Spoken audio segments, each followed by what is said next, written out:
अभी ध्यानाभ्यास हम लोग थोड़ा देर किए। कल से ध्यानाभ्यास होगा, उसका पूर्व आज संध्या को हम लोग पूर्वाभ्यास हल्का किए। सबसे पहले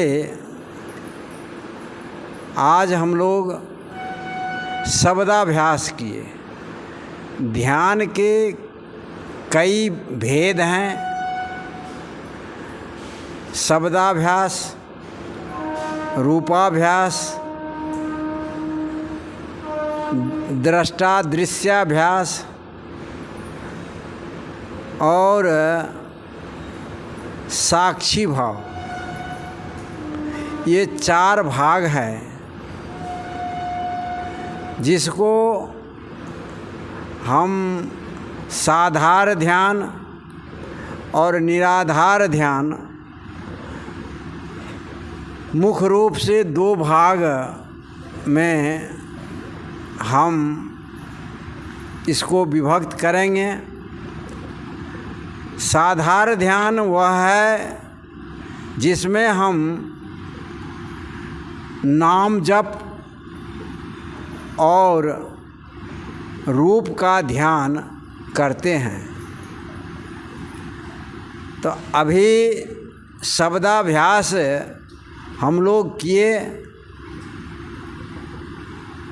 शब्दाभ्यास में है जो गुरु के दिया गया मंत्र, उसको अपने श्वासों में पिरो करके उसका अभ्यास करना है। श्वासा की करु सुमरणी, करु अजपा के जाप, परम पुरुष को ध्यान धरो, सोहंग आपे आप, कबीर साहब ने कहा है। तो शब्दाभ्यास में हम जो भी गुरु द्वारा प्रदत्त मंत्र, सद्गुरु शरणम, सत्यनाम, सोहम आदि जो भी गुरु के द्वारा दिया गया नाम, उसको श्वास में पिरोना है। श्वास अर्थात जब हम श्वास खींचते हैं, जैसे हम खींचते हैं तो सो की ध्वनि होती है, जब हम छोड़ते हैं तो हम की ध्वनि होती है। सो अहम अर्थात वह मैं ही हूँ। जब हम श्वास लेते हैं सद्गुरु शरणम, छोड़ते हैं तो शरणम। सद्गुरु अर्थात जो हमारे परम तत्व है, सद्गुरु हैं कबीर साहब। शरणम, हम उसके शरण में हैं। सद्गुरु शरणम, मैं उन्हीं के शरण में हूँ। स्व का भाव ख़त्म करके जब साधक मनसा वाचा कर्मणा सद्गुरु को समर्पित हो जाता है, तो वह साधक को किसी भी प्रकार का पाप रूपी बंधन नहीं बांधता।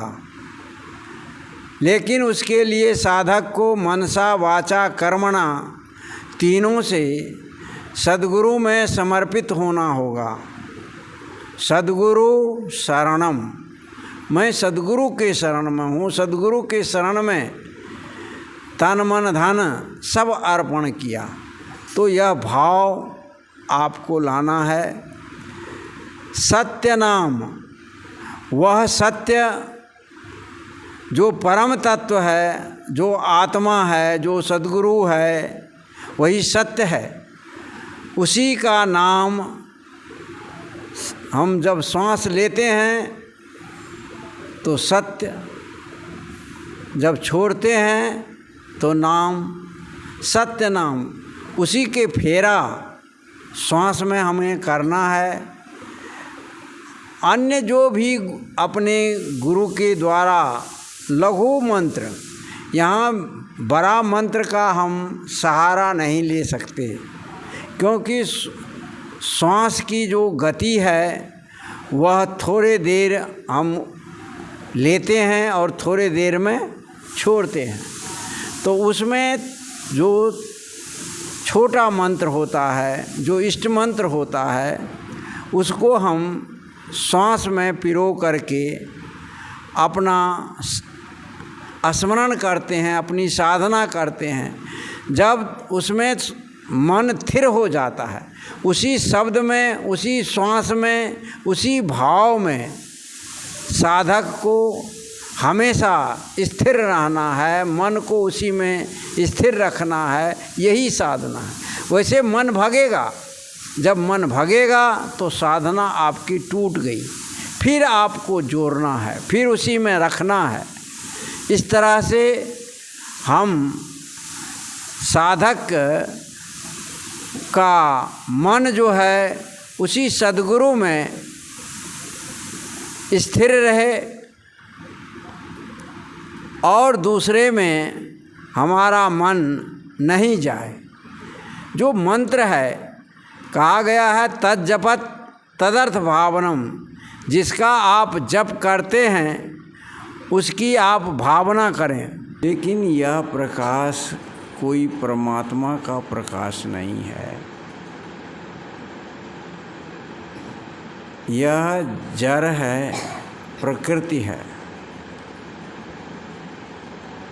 लेकिन कुछ लोग इसी प्रकाश को परमात्मा का प्रकाश मानने का भ्रम करता है। उनका मानना है कि देखो हमारे भीतर में ये प्रकाश ज्योति आया, वह ज्योति प्रकाश अग्नि तत्व है, जिसको हम दोनों नेत्र से हम देखते हैं, रूप को ग्रहण करते हैं। इसलिए केंद्रित करने से वह प्रकाश उत्पन्न होता है, क्योंकि देखने का काम नेत्र का है। इसलिए वह परम तत्व नहीं, वह अग्नि तत्व है, जो प्रकाश तत्व है, तेज तत्व है।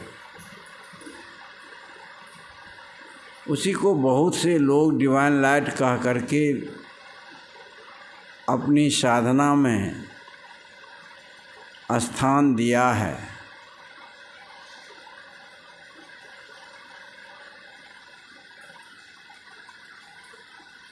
बहुत से लोग उसी को शिव का त्रिनेत्र बोलते हैं, लेकिन हकीकत में शिव का त्रिनेत्र ज्ञान है, न कि वह जड़ प्रकृति प्रकाश। साधना के क्रम में मन को एकाग्र निग्रह करने के लिए आवश्यकता है, सहयोग करता है। इसलिए प्रकाश जिसे ज्योति कहा है, कोई बिंदु भी उसे कहते हैं, जो सूक्ष्म बिंदु के रूप में दूर में आप अपने दोनों दृष्टि पटल से आगे देखेंगे तो जो बिंदु कार होता है वो बढ़ते बढ़ते प्रकाश में रूपांतरित होता है। जो साधक नित्य अभ्यास करते हैं उसको ये होता है।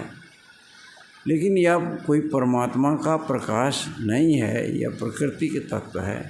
प्रकाश को देखने वाले आप दृष्टा है, शब्द को सुनने वाले आप दृष्टा है। इसलिए शब्द, शब्दाभ्यास, शब्द में निःशब्द शब्द आया है। निःशब्द अवस्था, जहाँ शब्द समाप्त हो जाता है, वह निःशब्द अवस्था क्या है? आत्मा अवस्था है। शून्य स्थिति में ही निःशब्द अवस्था उपस्थित होता है साधक के अंतर्गत। तो अपने इष्ट का, गुरु के रूप का हम लोग ध्यान करेंगे।